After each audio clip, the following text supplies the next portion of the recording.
Bonjour à tous, bienvenue au 13h. L'actualité sur Canal 3 et au sommaire, la gestion de la sécurité en période électorale, un atelier sur les préventions des violences et la préservation de la paix, réunit à Parakou les responsables en charge de la sécurité publique. Il est initié par la Fondation Konrad Adenauer en collaboration avec le ministère de l'Intérieur. Les chiffres grimpent et passent de 8 à 34 cas confirmés par jour avec la hausse du nombre de décès 13 en 40 jours. Le ministre de la Santé, en conférence de presse hier, a présenté le tableau sanitaire de la pandémie du coronavirus.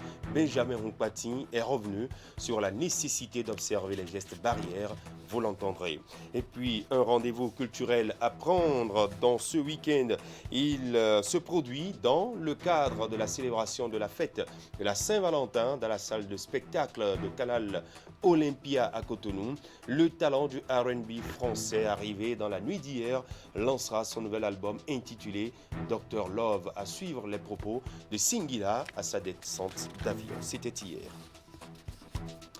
Bienvenue au journal sur Canal 3 Bénin. Le Bénin traverse une période électorale liée à la présidentielle du 11 avril 2021. Les questions de sécurité et de préservation de la paix sont au cœur d'un atelier de renforcement de capacités dont les travaux se déroulent à Parakou. Y prennent part les responsables en charge de la sécurité publique sur initiative de la Fondation Konrad Adenauer en collaboration avec le ministère béninois de l'Intérieur. Il s'agit de deux séminaires itinérants, dont l'un s'est tenu jeudi dernier. René Soglo. Prévenir la violence électorale et contribuer à l'enracinement de la culture de paix et de sécurité au Bénin. C'est l'objectif de ce séminaire de renforcement de capacités en matière de gestion de la sécurité publique en contexte électoral par les officiers de la police républicaine. Ce cadre de formation vient à point nommé dans la mesure où la bonne sécurisation d'une élection est un vecteur de prévention de la violence électorale et de consolidation des acquis démocratiques. Le Bénin a toujours été identifié comme le laboratoire de la démocratie. Cette image de marque de la nation béninoise doit être préservée. Les élections constituent encore l'un des premiers facteurs de la violence et conflits sur le continent. C'est là tout l'intérêt de cet atelier qui vient outiller des acteurs clés du processus électoral. Dans quelques semaines, les électeurs béninois sont appelés aux urnes afin d'élire le président de la République. La Fondation Konrad Adenauer entend jouer sa partition. Au total, 52 officiers de la police républicaine en situation de poste ou de commandement, ainsi que 8 élus locaux, bénéficieront de cette formation, d'autant plus que leur responsabilité en période électorale est d'une grande délicatesse. Plusieurs communications sont prévues dans ce sens, notamment la gestion de la sécurité publique en période électorale et les responsabilités induites par les nouvelles dispositions du code électoral. Les autorités béninoises saluent ce séminaire itinérant. Les forces de sécurité et de défense, pour mieux assumer leur mission, ont besoin d'un renforcement de capacités lié au cadre juridique des élections. Après les regrettables difficultés liées aux législatives de 2019, nous avons aujourd'hui un défi commun à relever, celui d'organiser une élection présidentielle juste, transparente et apaisée, avec les moyens, expériences et compétences dont nous disposons. C'est désormais comme une tradition. À part le programme pour le dialogue Afrique subsaharienne, CIPODI, la Fondation Konrad Adenauer a toujours contribué à plusieurs initiatives gouvernementales au Bénin. Depuis plus de 30 ans maintenant, elle œuvre à promouvoir la démocratie et à professionnaliser davantage les forces armées et de sécurité publique. On va parler maintenant de cette audience au MAEC, 2 mois du scrutin présidentiel d'avril. La communauté économique des États de l'Afrique de l'Ouest a dépêché au Bénin une mission préélectorale. La délégation est forte de 6 personnalités, conduite par Jean-Claude Cassibrou, président de la commission de la CEDEAO. À son arrivée à Cotonou, à leur arrivée à Cotonou, les membres de la délégation ont eu une séance de travail avec le ministre des Affaires étrangères étrangères et de la coopération, Aurélien Agbenossi. Nous allons suivre ici un extrait des différents propos. Le Bénin et l'Union européenne sont en dialogue politique. Cette rencontre ouverte le jeudi 11 février à Cotonou est la 6e séance de dialogue politique entre les deux parties. Elle se veut une réunion constructive, marquant leur souhait de reprendre celui-ci sur de nouvelles bases. Il nous permettra d'échanger sur des thématiques d'intérêt commun, telles que les préoccupations sécuritaires, les questions économiques et les questions politiques liées à la promotion des droits de l'homme et aux prochaines élections présidentielles. Il nous permettra aussi de présenter le nouvel paradigme du partenariat entre l'Union européenne et l'Afrique et du nouvel accord post-Cotonou. Un travail préliminaire avait été effectué les 14 et 28 mai 2020 en prélude à cette rencontre.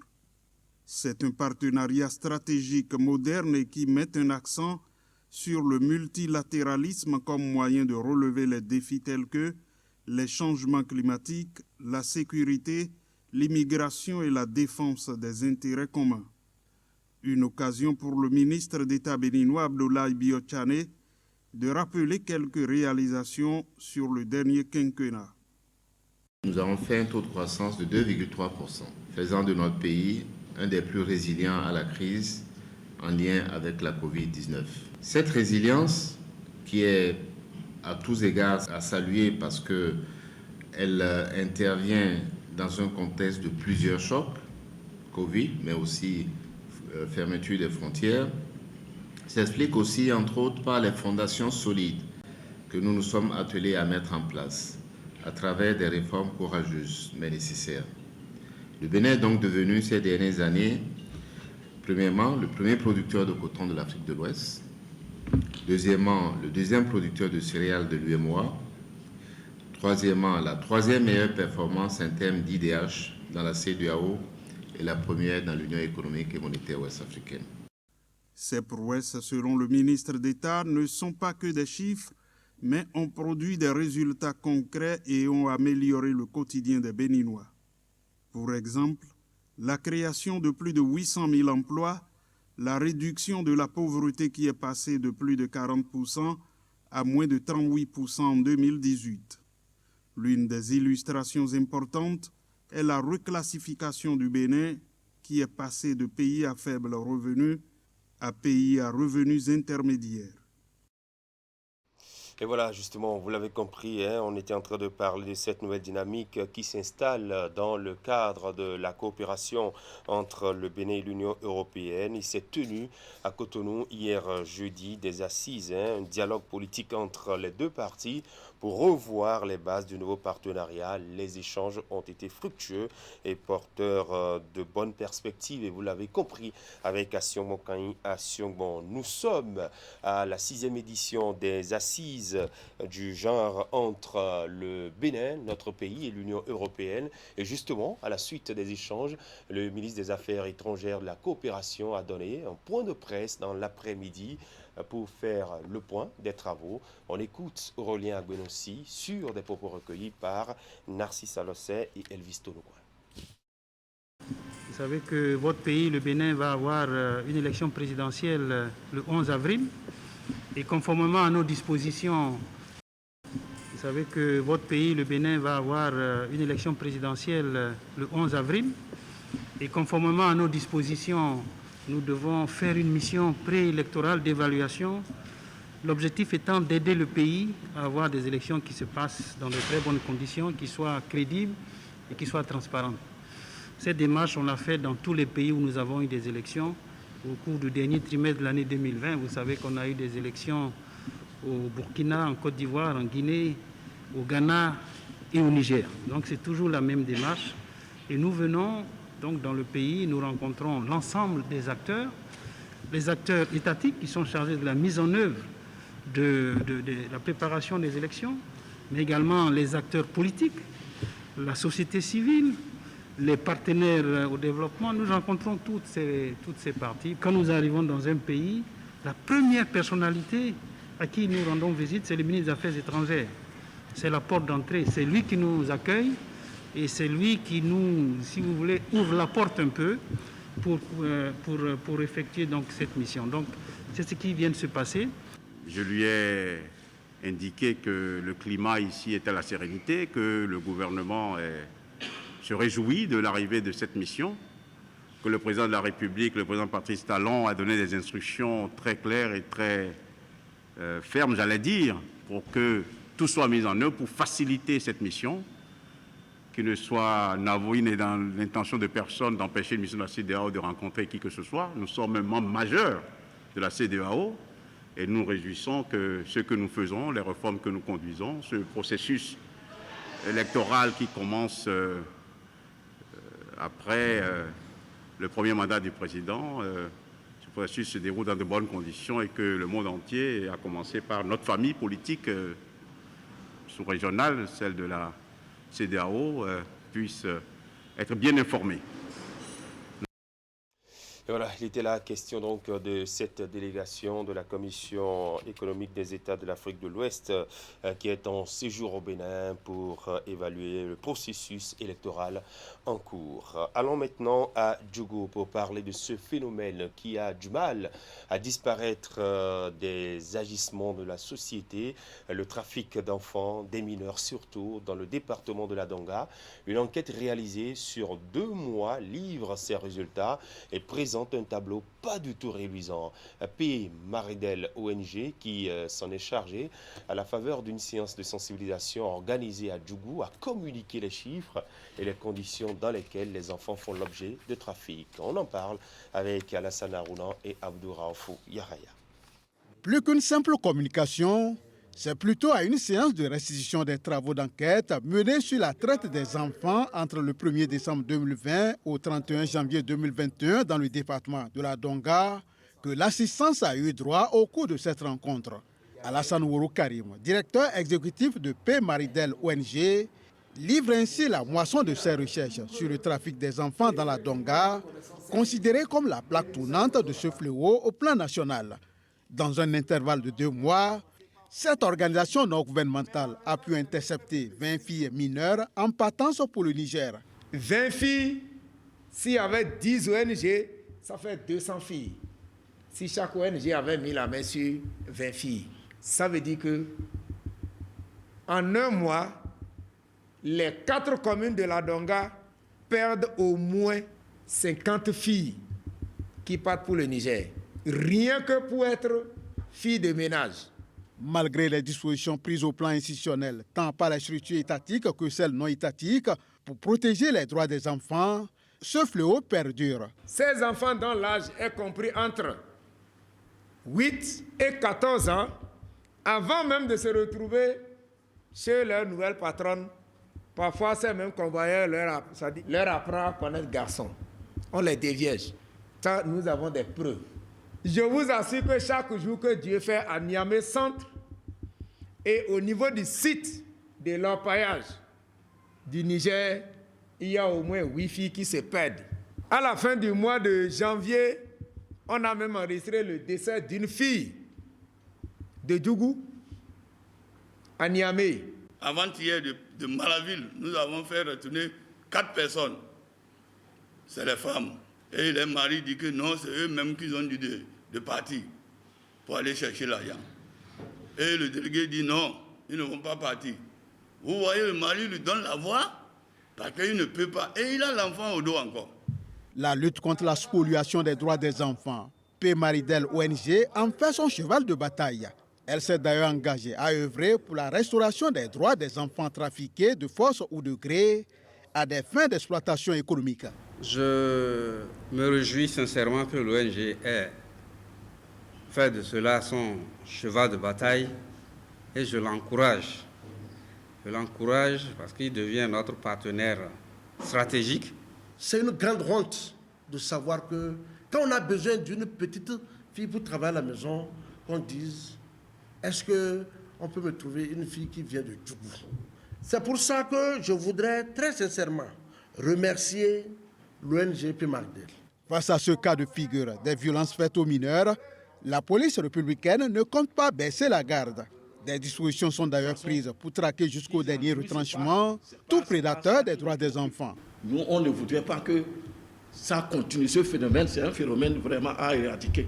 Parents d'enfants, trafiquants, intermédiaires, transporteurs, ainsi que leurs complices collatéraux sont les principales cibles de cette séance de sensibilisation. Une séance qui marque le début d'un combat acharné contre ce phénomène. Et ce phénomène, nous allons le combattre. Et voilà l'engagement qui est pris du côté de Djougou. Du point de vue sanitaire, les chiffres grimpent et passent de 8 à 34 cas confirmés par jour avec la hausse du nombre de décès, 13 en 40 jours, ce qui porte le nombre total de morts atteints du coronavirus au Bénin à 56. En conférence de presse, le ministre de la Santé a présenté ce tableau, le tableau sanitaire de ces derniers jours. Benjamin Roupati est revenu sur la nécessité de continuer d'observer les gestes barrières. Nous l'écoutons. Depuis 6 semaines, à l'instar des autres pays de la sous-région et du monde, le Bénin est confronté à une recrudescence du nombre de cas dans un contexte d'apparition de variants plus contagieux.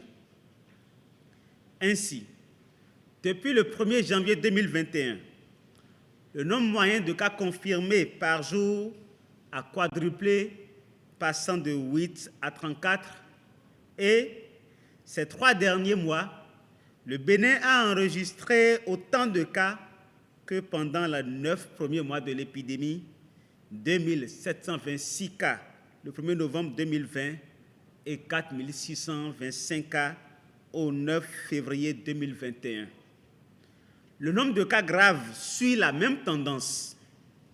À la date du 9 février 2021, le Bénin compte donc 4625 cas confirmés à la PCR, dont 3781 guéris, 732 patients en cours de suivi, dont 66 cas graves et 13 décès enregistrés en 40 jours, portant à 56 le nombre de pertes en vies humaines liées à cette pandémie au Bénin. Mesdames et messieurs, il est important de porter à votre connaissance une situation qui mobilise le corps médical ces derniers jours. Il s'agit d'une augmentation du nombre de cas graves et de décès enregistrés dans le rang de sujets jeunes et a priori sans antécédents médicaux particuliers. Ce phénomène nouveau nous interpelle et démontre à suffisance que les personnes porteuses de facteurs de risque que nous connaissons, déjà âge supérieur à 60 ans, diabète, hypertension artérielle, accident vasculaire cérébral, drépanocytose, obésité, asthme, autres maladies cardiovasculaires ayant consulté tardivement, ne sont plus les seules cibles les plus exposées aux formes graves de la COVID-19. Les jeunes le sont également et peuvent développer des formes complexes. Dans le souci de maîtriser la situation épidémiologique, il est plus que jamais impérieux que les dernières mesures prescrites par le gouvernement fassent l'objet d'un respect strict. Il s'agit notamment de l'interdiction des manifestations festives et autres rassemblements non encadrés à grands effectifs. En dehors de ces mesures barrières, il est également impératif, pour réduire l'impact de la présente vague de l'épidémie qui semble plus contagieuse et plus virulente, de recourir promptement à la consultation précoce ou d'appeler le numéro vert 136 au moindre signe faisant penser à la COVID-19 ou assimilable à des signes de grippe ou de paludisme. Mesdames et messieurs, c'est le lieu pour moi de rappeler à nos concitoyens que la pandémie n'est pas terminée alors que la vie semble avoir repris son cours normal au Bénin. Ceci résulte d'une mauvaise appréciation de la situation par les uns et les autres. Nous devons donc rester conscients que le mal est encore présent et rester vigilants.